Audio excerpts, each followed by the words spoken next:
Cheguei! Como é que vocês estão, gente? Hoje eu já pergunto pra vocês. Vocês já ouviram falar de um cara chamado Samuel Little? Ele basicamente é considerado o maior serial killer dos Estados Unidos. Lembrando que nos Estados Unidos tem uma galera bem online aí nesse rolê de serial killer, tá? Então pro cara ser considerado o maior, ele é do babado. Ele confessou ter tirado a vida de 93 mulheres em 35 anos na sua vida de crime. Nesse vídeo vocês vão entender o porquê dele não ter passado a vida inteira na cadeia e sim viajando pelos Estados Unidos inteiro, de estado a estado, tirando a vida e fazendo vítimas. E todas as vítimas dele, sem exceção, eram mulheres que ele considerava serem desprezíveis, falidas e sem teto. Mas enfim, essa história me deixa bem irritada, esse homem me deixa bem... Mas enfim, já pega sua pipoca, prepara seu miojo, dá um like nesse vídeo se você não deu ainda, se inscreve no canal e vamos pro vídeo.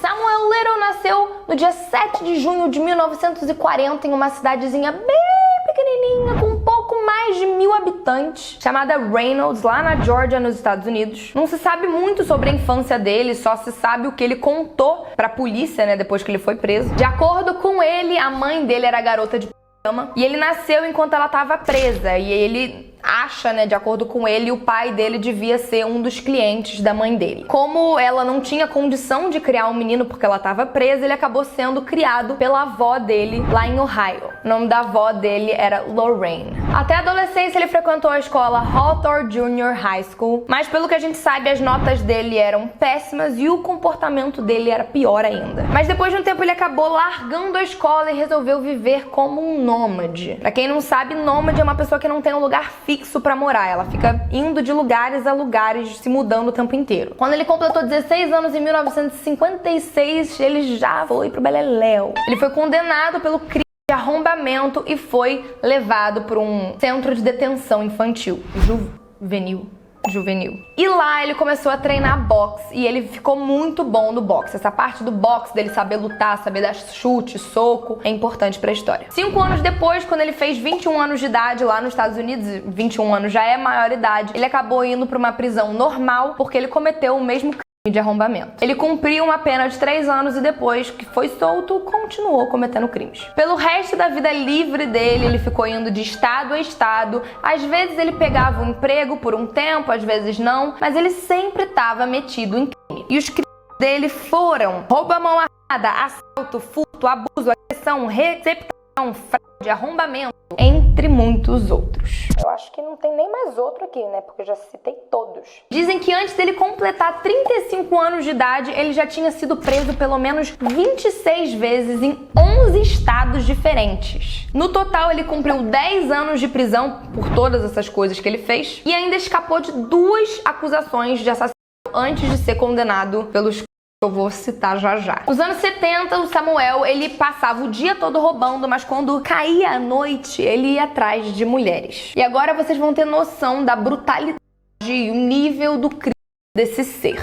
As mulheres que ele procurava, normalmente, na real, 98% das vezes, eram negras, pardas e que viviam à margem da sociedade. Essas mulheres que eram o alvo dele, as vítimas dele, eram normalmente garotas de programa ou mulheres viciadas em drogas, ou mulheres moradoras de rua. Eu vou ler uma declaração dele, isso daqui tá saindo da boca dele, tá? Elas eram falidas e sem teto e andaram direto pra minha teia de aranha. Enfim, aí que eu vejo um negócio. O cara já tem uma mente meio psicopata, meio não, completamente. A mãe dele era garota de programa, então eu acho que talvez, olha eu analisando ele, talvez ele tenha crescido com essa raiva, porque ele não foi criado pela mãe, porque a mãe já estava presa, ele não chegou a conhecer o pai, então talvez eu acho que ele tenha criado uma raiva por garotas de programa dentro dele, e ele achou que depois ele teria que tirar elas do mundo. Mas isso daí a gente resolve na terapia e não matar, né? O modus operandi dele era praticamente imperceptível e não mudava. Ele ia em lugares onde pessoas mais vulneráveis eram encontradas, daí ele começava a fazer uma amizade assim pra ganhar confiança e depois ele cometia os crimes dele. Algumas vezes ele chegava pra mulher e falava, você quer uma carona pra lá? E aí a mulher falava assim, ou às vezes ele falava, pô, vamos sair ali pra beber, ou vamos ali usar droga. E, enfim, ele fazia convite e elas acabavam indo. Mas a partir do momento que a vítima entrava dentro do carro, ela não saía viva. Primeiramente, quando ele pegava essas mulheres, ele levava pra um lugar assim, escondido, pra um terreno baldio, pra um lugar onde pessoas não passariam, abusava delas e depois socava, chutava, agredia elas. E aí que volta de novo o boxe. Ele treinava boxe, ele era bom nisso, então ele tinha uma força e ele batia, tipo, real nas mulheres, tipo, com bastante força, bastante agressividade e pra machucar. Só pra vocês terem noção da força dele, em um dos ataques que ele fez, ele bateu tanto numa mulher que ele chegou a quebrar a coluna vertebral dela. Só pra vocês imaginarem a agressividade e a realidade dele. Depois de bater, ele estimulava a vítima pra finalizar o trabalho e depois jogava o corpo num pântano, num lago ou em qualquer lugar assim pra descartar o corpo. Além disso, é bom ressaltar que ele nunca usou nenhuma arma de fogo, arma branca, faca. Ele sempre fez tudo com as próprias mãos. Pelo que se sabe, o Samuel ele era uma pessoa sem nenhum tipo de vínculo familiar. Ele não tinha relação com ninguém, a não ser uma mulher bem doida igual a ele. Ele chegou a namorar uma mulher chamada Aurelia Jean Dorsey. Aurelia. Inclusive, ela ajudou ele a encobrir vários crimes.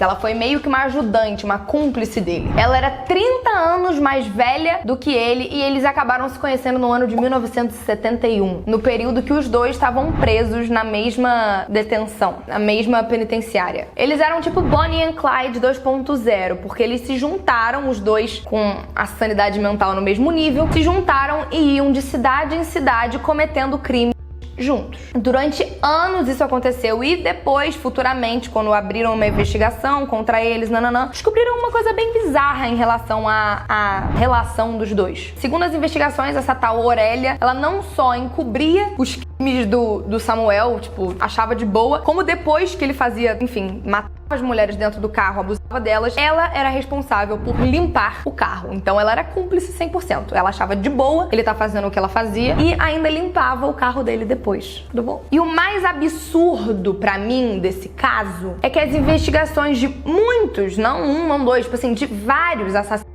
do Samuel foram concluídas, mas a causa da morte dessas mulheres foram dadas como indeterminadas ou causa acidental. Os oficiais não deram nenhuma importância para a vida dessas mulheres por elas serem moradoras de rua ou garotas de programa ou, enfim, não terem valor para aquela sociedade. Isso para mim é o mais absurdo. A maioria das vítimas dele eram mulheres com vícios, mulheres da periferia, mulheres que, enfim, e elas não tinham o devido reconhecimento, a devida investigação, e a causa da morte delas não foi, tipo, foi brutalmente assassinada, foi abusada. A causa era dada como acidental. Pra mim isso é o maior absurdo. Tá bom. No ano de 2012, o Samuel ele acabou sendo preso por causa de envolvimento com drogas. E a partir do DNA dele, foi aberta algumas investigações. E aí, com essas investigações, descobriram vários crimes que ele tinha cometido. Só em 2012, os oficiais ligaram o DNA do Samuel a 10 crimes diferentes em 10 estados diferentes. E em 2014, ele foi julgado a 3 prisões perpétuas. Prisão perpétua é até pra sempre, né? Então ele foi julgado a 3, é pra sempre, pra sempre, pra sempre. O Samuel negou qualquer envolvimento com todos esses casos, até que em 2018 ele falou que não. Ele mudou de ideia e resolveu abrir o bico sobre tudo que ele tinha feito. Ninguém sabe o que mudou na cabeça dele pra ele resolver falar, mas o que a polícia achava que era um número grande de crimes que ele tinha cometido não chegava nem perto da quantidade real, que era real.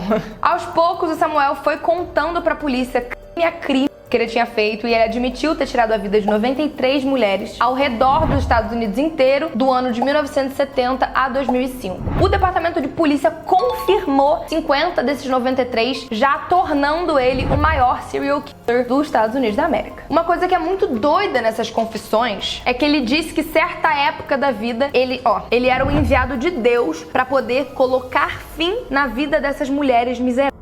Ele disse isso. Mas não eram simples confissões, ele lembrava tudo. Ele falava, a Juliazinha, eu tirei a vida dela. Naquela rua, ela tava usando aquela roupa, ela era exatamente assim, aconteceu assim, assim. Tipo assim, ele dava detalhes, ele lembrava de tudo. Ele lembrava do carro que ele estava dirigindo quando levou elas até lá, a roupa, a fisionomia. Inclusive, ele ajudou os policiais, os oficiais, falando, tipo, retrato falado. Tipo, a mulher tinha os olhos assim, não. Ele desenhava as mulheres. Ele falava isso tudo, depois ele falava, então, vai até tal lugar porque eu deixei o corpo dela em tal lugar. E os policiais iam lá e, de fato, batia todas as informações. Elas estavam lá usando aquelas roupas e a fisionomia era aquela. No dia 30 de dezembro de 2020, sim, 2020, agora, o Samuel Little acabou falecendo. Ele já estava andando de cadeira de rodas, sofria de diabetes e tinha vários problemas no coração. Mas mesmo depois dele ter falecido, as investigações dos dele continuam em aberto e continuam acontecendo. Porque as autoridades querem de fato saber se ele tirou a vida de 93 mulheres. Eles até agora só confirmaram 50, mas eles querem ter certeza de que todos os relatos que ele deu e as mulheres que ele falou que tirou a vida, de fato foi ele e aconteceu daquela maneira. Ele já é considerado o maior criminoso, o maior serial killer dos Estados Unidos com 50 pessoas, né? 50 vítimas, imagina com 93. Mas enfim, gente, essa é a história desse ser humano chamado Samuel Little. Não sei se vocês já sabiam da história dele, conheciam a história dele, mas é isso, espero que vocês tenham gostado desse vídeo. Um mundo latino para espíritos. Se inscrevam no canal se vocês não forem inscritos, me ajuda a bater 3 milhões aqui. Então, para isso, já copia o link desse vídeo, posta nos seus stories, manda pros seus amigos, sai botando em grupos de WhatsApp, em todos os grupos, no Facebook, no Twitter, faz uma festa aí, manda o meu canal para todo mundo. Minhas redes sociais vão estar aqui embaixo, toda vez que vocês maratonarem eu Deixa Falar, me marca que eu sempre reposto quando eu vejo que vocês estão vendo. É isso. Um beijo, fique com Deus. Fui! Dá um like também.